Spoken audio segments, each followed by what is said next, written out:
Welcome to the Inside the Boards Study Smarter series dedicated to helping you learn to think like a question writer so you can study smarter, not harder, and succeed on your exam. Welcome to the final days of our Inside the Boards Study Smarter series for the USMLE Step 1. I am Patrick Beeman, your host. We've got Greg Rodden, host of the Physiology by Physeo podcast, doing some GI questions for us today. Go download the Inside the Boards iOS beta app and subscribe to our All-Audio Qbank. These are audio-optimized questions to help you learn on the go, with the Step 1 version powered by Exam Circle, and the Step 2 version for you who are finishing Step 1 or have finished. The Step 2 version is powered by Online MedEd. We're working on a cross-platform app, but in the meantime, for our Android friends, you can subscribe to the pilot version of the Audio Qbank on Podbean at InsideTheBoards.podbean.com.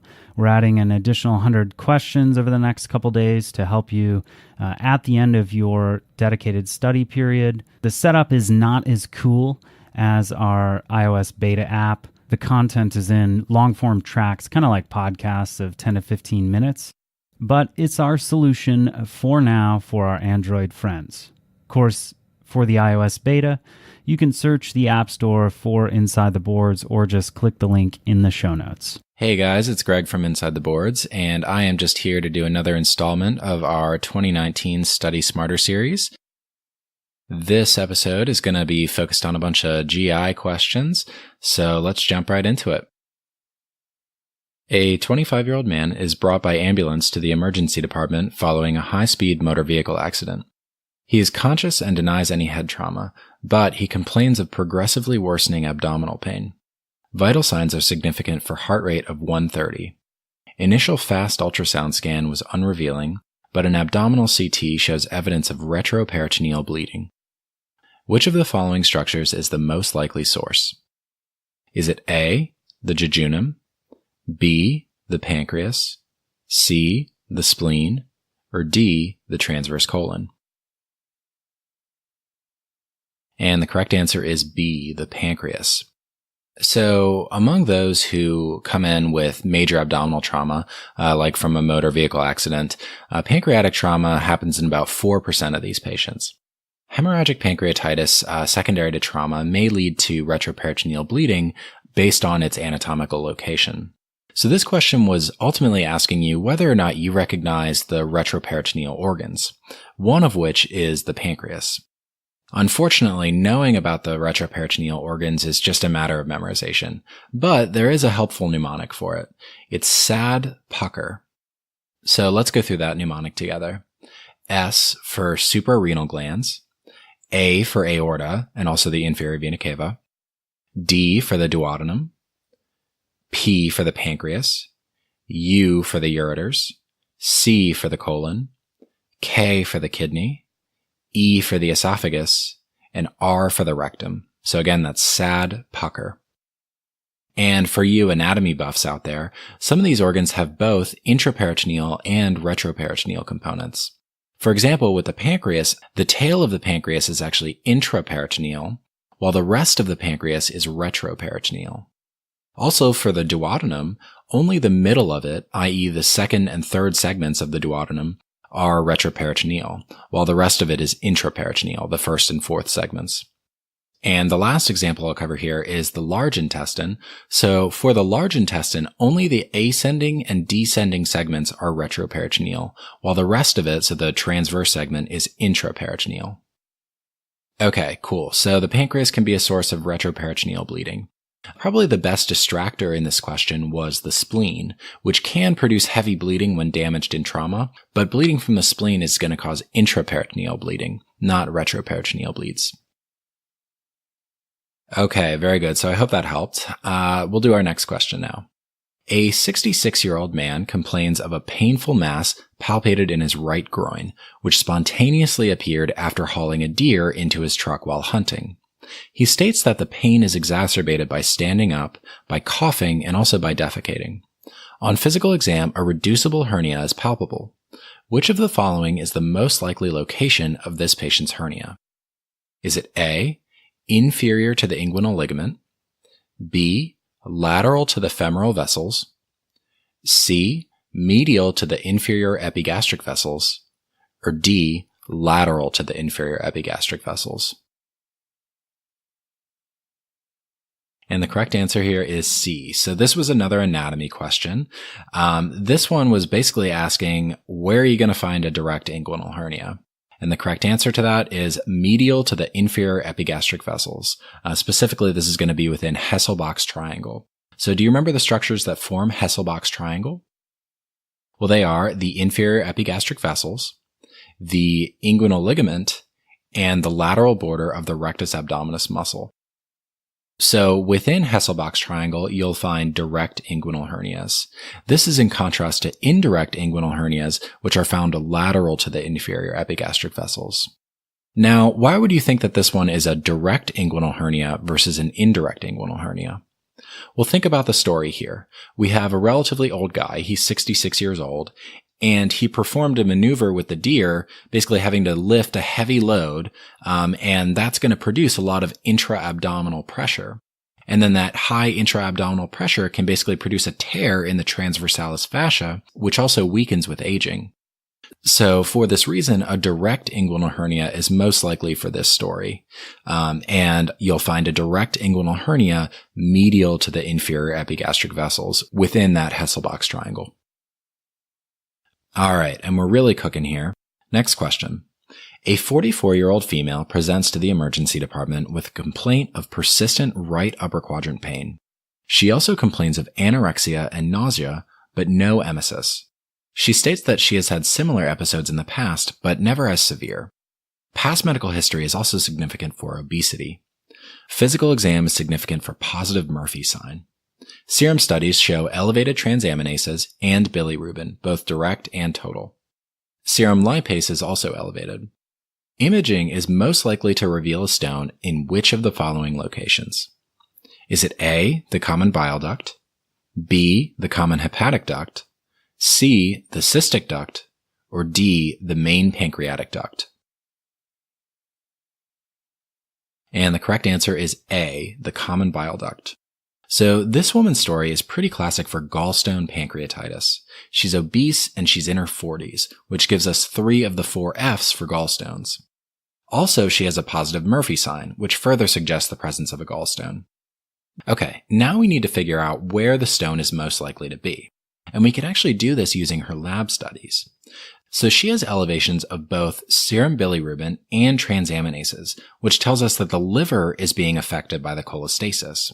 But this also means that we can eliminate answer choice C, the cystic duct, because blockage of the cystic duct would only block up the gallbladder. It wouldn't affect the liver. Okay, and next, she also has elevations of serum lipase, which tells us that the pancreas is affected by the obstructing gallstone as well. So, among the answer choices, the only one that would mess with both the liver and the pancreas is the common bile duct, specifically the distal portion of the common bile duct close to the sphincter of Oddi. If it was blocking the common hepatic duct, that would only cause elevations of liver enzymes, and it wouldn't cause elevations of pancreatic enzymes. If it was blocking the main pancreatic duct, it would only cause elevations of the serum lipase. But because we have elevations of all of those, it's the common bile duct that is being blocked here. Hence, answer choice A is correct, the common bile duct. Okay, so are you ready for the next question here? A 51-year-old male presents to the emergency department with severe chest pain. Upon questioning, he states that he underwent EGD or esophagogastroduodenoscopy the previous day due to his history of peptic ulcer disease. His vital signs are significant for hypotension and tachycardia, but his oxygen saturation is 100% on room air. Chest radiograph shows air within the mediastinum. Which of the following is the most likely diagnosis?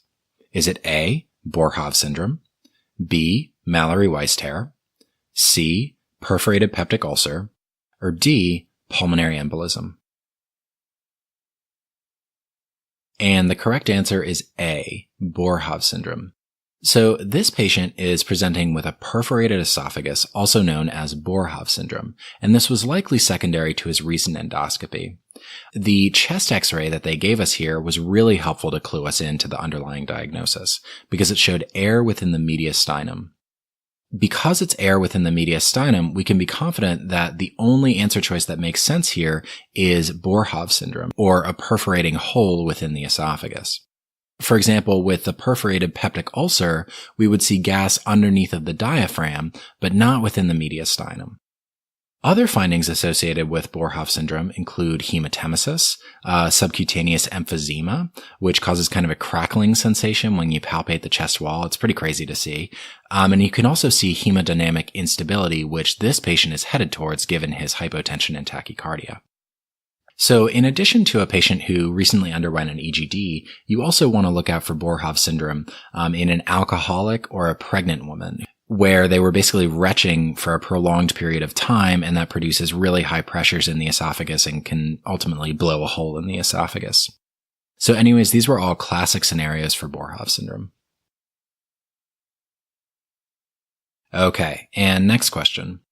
A father brings his 5-week-old boy to the emergency department for a 24-hour history of projectile vomiting following each feed. The vomitus is non-bloody and non-bilious. The patient has not been febrile and has no known sick contacts. On physical exam, he is lethargic and has poor skin turgor. Which of the following is the next best step in the treatment of this patient? Is it A, abdominal ultrasound, B, broad-spectrum antibiotics, C, IV fluids, or D, pyloromyotomy? And the correct answer is C, IV fluids.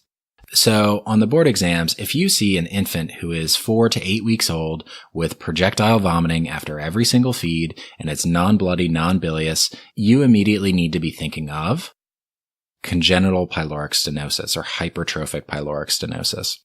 So this is a condition where the pylorus, or the outlet from the stomach into the duodenum, is stenosed, or it's skinny.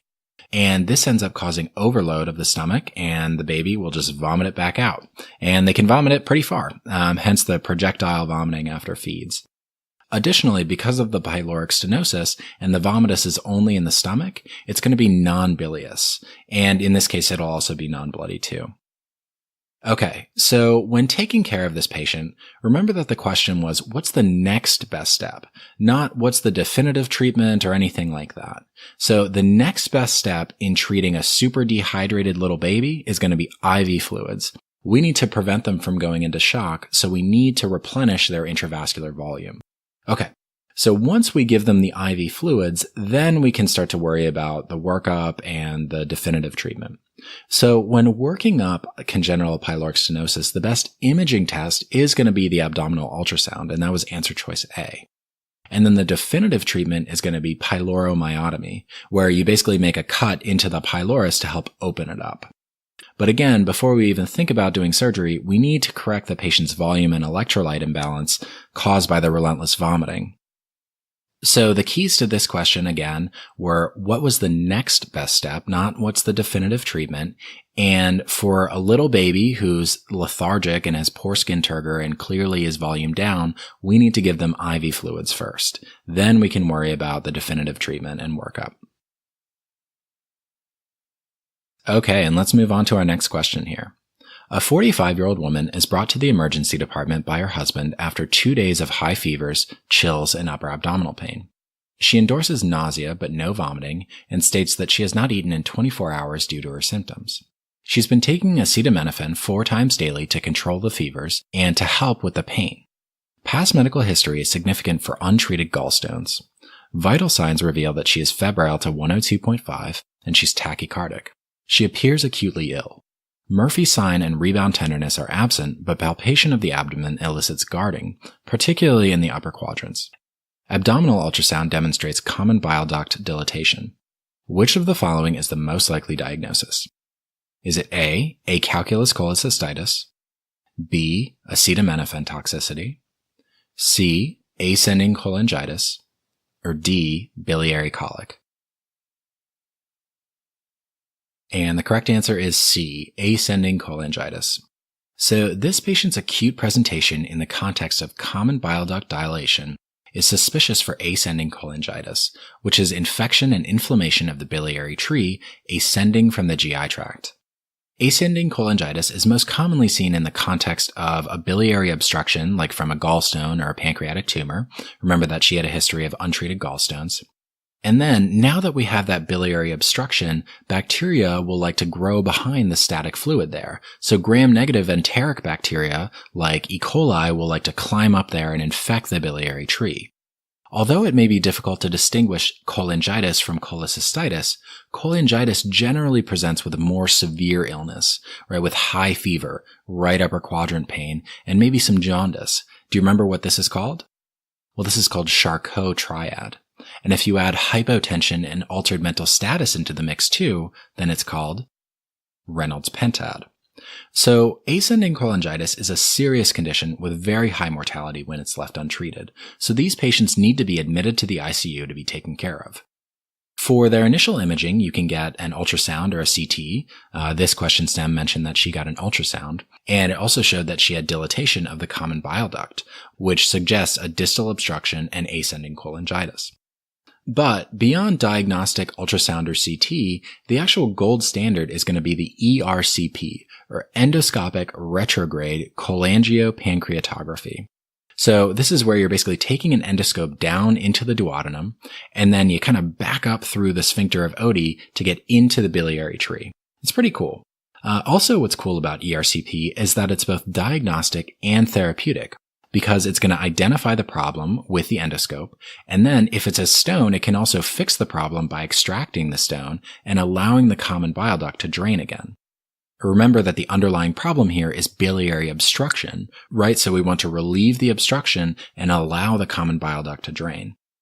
Okay, so in addition to relieving the source of the biliary obstruction, these patients are also going to need supportive care with IV fluids and IV antibiotics to suppress the infection. Ascending cholangitis can easily turn into florid septicemia. So you'll usually want to give them something that can cover common gram-negative and anaerobic GI bugs, something like cefazolin or piptasa or ciprofloxacin. Some docs will also add metronidazole into the mix too. Okay, very good. And here's the last GI question I wanted to cover with you guys. A 20-year-old female with history significant for asthma and food allergies presents to her primary care physician complaining of food intermittently sticking in her throat. This only occurs with solid foods and is accompanied by chest pain and occasionally vomiting. She denies constitutional symptoms including weight loss, fevers, and fatigue.